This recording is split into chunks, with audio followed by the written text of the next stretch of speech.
Hi everybody, it's Nurse Cathy and it's time for 5 on Fridays. Well, summer means picnics and barbecue, and you can see I'm getting ready for a picnic. So I personally love grilling and outdoor dining, but it's also a perfect opportunity for those foodborne bacteria to grow and thrive. So with the summer temperatures, bacteria can quickly multiply on food surfaces.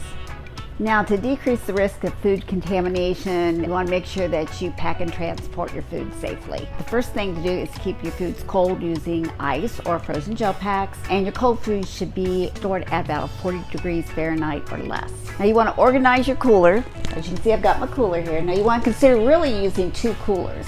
One for your beverages and then one for your perishable foods. If you just use one for beverages, then it prevents the perishable foods from being exposed to the warm temperatures by the picnickers that will open and close the cooler lid to get those cold beverages out. Now, if 2 coolers are not a possibility, what you want to do is you want to pack at the bottom of your cooler all the perishable items. And you might want to consider that if you've got some raw meat or poultry or seafood, they can be still a little bit frozen when you pack them here in the bottom, and then that'll allow them to stay cooler a lot longer. Now also with your cooler, make sure you keep the lid closed so we can keep this food as cold as possible.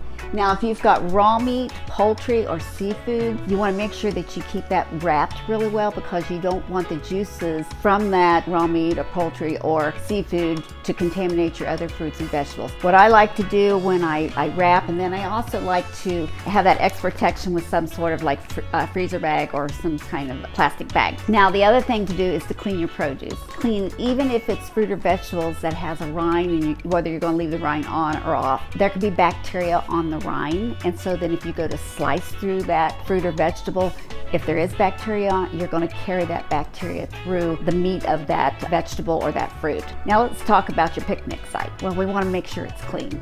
Okay, you want to make sure that when you're cleaning that you probably should use paper towels instead of a dishcloth, and where you'd be using the dishcloth over and over again. So it's best just to use paper towels so that you can dispose of them. You want to make sure your hands are clean. So if you don't have running soap or water at the facility that you're at, you might want to take your own jug of water along with some hand soap, or else you can use some hand wipes. Make sure you have some sanitary gel, and then also you can also use in your site, make sure you have some Lysol wipes. Then once you're finished, you might want to put, say, a plastic covering over the table. Okay, another safe food tip is for grilling. Marinade. We all like that marinade. We like those juicy flavors that it produces. Well, whatever you're marinating, make sure you marinate it in the refrigerator, not outside or on a countertop. If you're going to use some of the marinade for the food while you're cooking, what you want to do is reserve a portion of that before you put your raw meat or vegetables into the marinade. Make sure that you cook or grill your food thoroughly, and it's always a good recommendation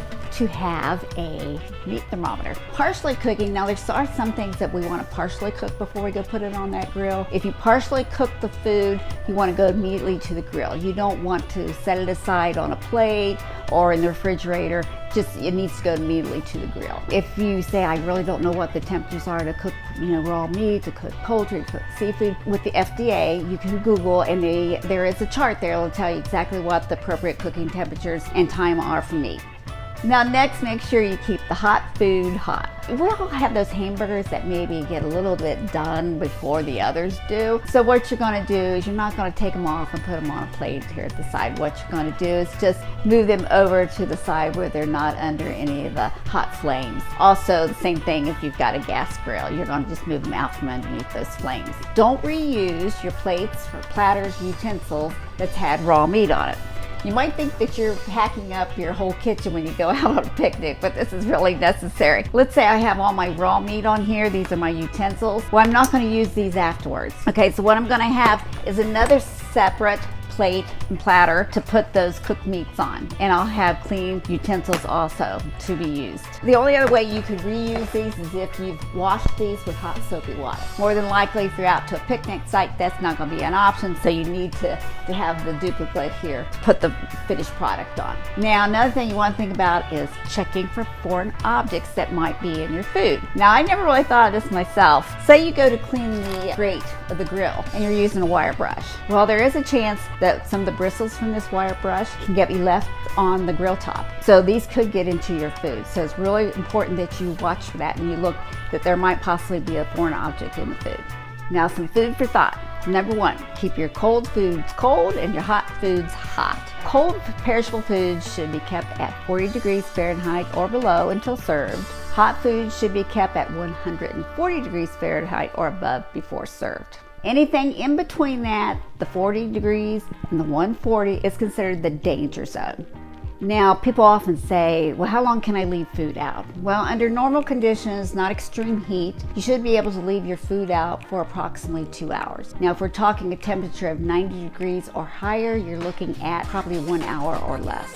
Now, for more information on food safety and outdoor cooking and grilling, you can go to the FDA website. There's plenty of information there for you. Now, I want you to make sure that you have a fun and safe holiday. Stay healthy, and on Monday, be sure to listen to Ashley Beyond the Table. She's going to talk about food for eye health. Have a great weekend.